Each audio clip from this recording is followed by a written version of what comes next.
n'est pas une œuvre de fiction. C'est un essai qui dit ma part de vérité. Je pense que si chaque dirigeant, si chacun des ministres, chacune des personnalités qui a pu accompagner Ali Bongo, ou avant lui, Omar Bongo, si chacun pouvait dire la part de ce qui a pu être fait, nous aurions une lecture plus saine et nous aurions un débat qui sortirait du débat de personne. Vous savez, aujourd'hui, je le dis simplement, on nous parle de libération. Je dis que le Gabon est sous occupation.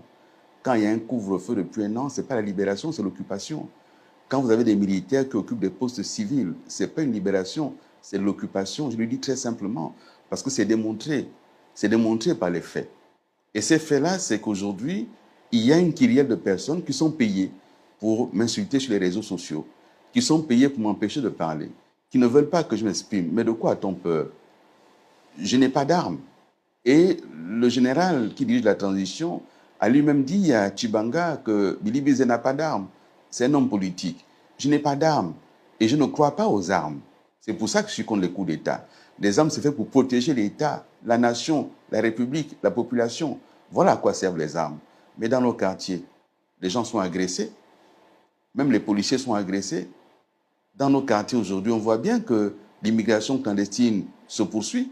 On voit bien que la drogue envahit nos quartiers, la violence envahit nos quartiers. Nous sommes sous un régime militaire, mais jamais l'insécurité n'a été aussi grande, malgré le couvre-feu.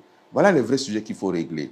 Ce que je dis, moi, dans ce livre, c'est qu'il a dit qu'il venait pour restaurer les institutions et ensuite rendre le pouvoir aux civils. C'est ce que nous attendons. Or, un an plus tard, il n'y a aucune institution qui a été restaurée. Aucune, zéro. On n'a pas dit aux Gabonais, institution par institution, voici le diagnostic qui a été posé. L'Assemblée nationale, le Sénat, ça a dysfonctionné à tel endroit, et voici comment on va corriger. On n'a pas dit aux Gabonais, la présidence ou le président, voici les dysfonctionnements. Le gouvernement, voici, il n'y a pas eu cela.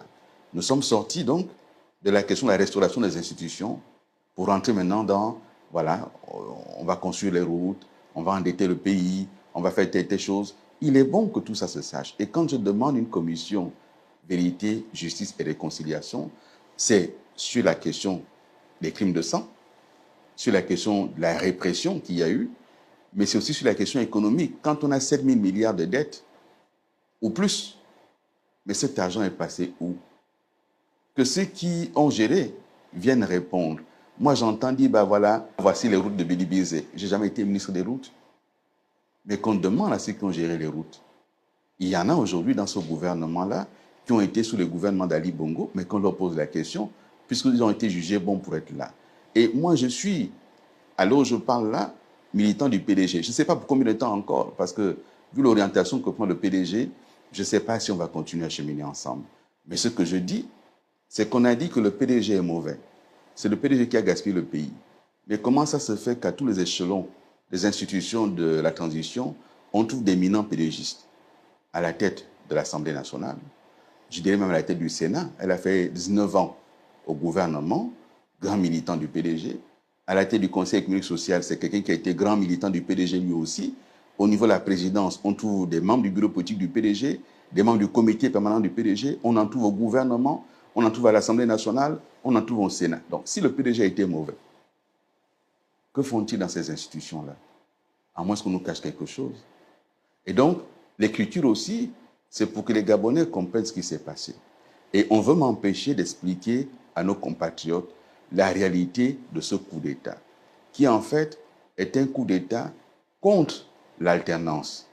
Ce n'est pas tant contre Ali Bongo, c'est contre l'alternance. Si c'était contre Ali Bongo, puisqu'on nous dit qu'Ali Bongo a déclaré en mars 2023 que pendant 5 ans, il n'a pas été là, il n'a pas dirigé, puisqu'on nous le dit. Mais pourquoi à ce moment-là, ils n'ont pas fait le coup d'État là, sur place? Pourquoi avoir accompagné Ali Bongo ensuite dans toute une tournée républicaine où tous les commandants en chef étaient là? Ils lui ont rendu les honneurs militaires. À qui rendait-il les honneurs alors, c'était plus Ali Bongo qui commandait? À qui est-ce qu'il partait rendre ces honneurs militaires-là, puisqu'il ne commandait plus? Toute une tournée républicaine avec tous les commandants en chef de toutes les forces. Après toute une campagne électorale dans tout le Gabon. Et on attend la proclamation des résultats pour dire qu'on a voulu sauver le peuple. Non, il y a un problème. On ne veut pas que je parle pour ne pas dire ces choses-là, mais qu'on se rassure. Ayant géré une parcelle de l'autorité de l'État, moi j'ai prêté serment. Je demande à la commission, pour qu'à l'occasion de la commission, je sois libéré de ce serment-là et qu'on puisse parler. C'est ce que je demande. En janvier 2024, Madame Isambo, à l'occasion de la présentation des vœux, a demandé la mise en place de cette commission. Elle n'en parle plus. Il y a dans ce gouvernement des gens qui ont dit qu'il y a eu 500 morts, qu'il y a des charniers. Ils sont maintenant ministres. C'est l'occasion de faire triompher la vérité. Puisqu'Ali Bongo n'est plus là, que ceux qui ont empêché la vérité ne sont plus là. C'est l'occasion de faire triompher la vérité. Discutons-en. Madame Isambo, elle est à la tête du Sénat. Elle peut ouvrir des commissions d'enquête parlementaire. Elle en a les capacités, elle en a les moyens. Pourquoi on ne le fait pas? Quel est le problème exact qu'il y a à ça? Pourquoi on ne veut pas en parler? Pourquoi est-ce qu'on ne veut pas que les Gabonais sachent ce qui s'est passé? Je vous dis encore une fois, moi je refuse de porter le chapeau. Je refuse cette fois-ci de me taire et que l'opinion publique et le Gabon retiennent que c'est les bilibisés. Non, je n'ai jamais donné d'instruction. Je n'ai jamais été dans la chaîne de commandement militaire ou sécuritaire de notre pays. Jamais. Et les militaires n'obéissent pas à un civil qui n'est pas dans la ligne de commandement direct. Je n'étais pas dans la ligne de commandement. Je n'étais ni ministre de l'Intérieur, ni ministre de la Défense, ni président de la République. Et au moment des événements de 2016, je n'étais pas Premier ministre. Et en 2023, comme Premier ministre, j'ai pris mes dispositions pour que aucun événement de cette nature ne se produise. Donc voilà ce que je peux dire. On peut en parler. C'est pour ça qu'il y a le livre. Et j'invite les compatriotes à lire ce livre et à essayer de lever le débat. Ceux qui estiment que leur métier est de m'insulter, j'ai aucun point avec ça. Parce que j'essaie d'être magnanime en me disant, si en m'ayant insulté, ils peuvent rentrer chez eux, ayant récupéré l'argent des insultes sur Bilibizo pour nourrir leur famille, écoutez, j'aurais servi à quelque chose malgré moi.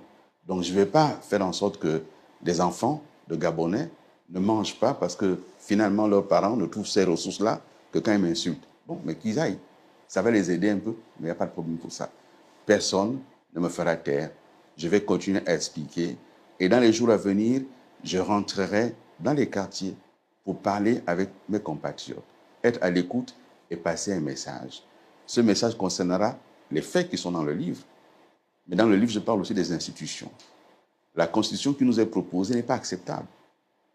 Ni pour nous, ni pour nos enfants, encore moins pour nos petits-enfants. Elle nous met au banc de la communauté internationale. Elle est en violation de toutes les règles de droit international. Elle est en violation de notre vivre ensemble. On ne peut pas faire des sous-Gabonais dans un même pays. On ne peut pas renier le droit de sang. Le droit de sang, c'est dès qu'on a un parent gabonais, un seul parent gabonais. Vous êtes Gabonais. Le droit du sol, c'est que le code de la nationalité, le premier code adopté en 1962, a indiqué tous ceux qui vivent au Gabon le 17 août 1960. Tous ceux qui étaient au Gabon sont réputés Gabonais, sauf si quelqu'un renonçait. Donc tous ceux qui étaient sur le territoire du Gabon le 17 août 1960 sont Gabonais d'origine. C'est écrit dans le code de la nationalité, au titre de la nationalité d'origine. Ce qu'on nous invente aujourd'hui n'a aucun sens, ni juridique, ni politique. Une constitution, c'est un projet d'avenir. Ce sont des hommes et des femmes qui se réunissent et qui se disent qu'est-ce qu'on veut pour notre pays? Comment on voit notre pays dans 50 ans? Or, ce projet-là, s'il est mis en œuvre, dans 50 ans, le Gabon n'existe plus, puisqu'on pratique l'exclusion. On exclut ceux qui ont 70 ans. Pourquoi? Pourquoi à 70 ans, on ne peut pas être président, on peut être député? Mais le député vote la loi. Ce n'est pas le président qui vote la loi, c'est le député. Donc si la loi est mal votée, le président va appliquer quoi? Pourquoi est-ce qu'on exclut ceux qui portent un handicap physique? C'est quelle histoire? Ça vient d'où? Qui a dit que celui qui a un handicap physique, qui a un pied beau, qui a un bras qui ne fonctionne pas, n'est pas apte à diriger? Pourquoi? Ce n'est pas les militaires. Il ne s'agit pas de recruter dans l'armée le certificat de toise. C'est la question de la gestion de l'État. Donc sur cette constitution, j'irai en campagne. Ce n'est pas modifié. j'irai en campagne pour faire échec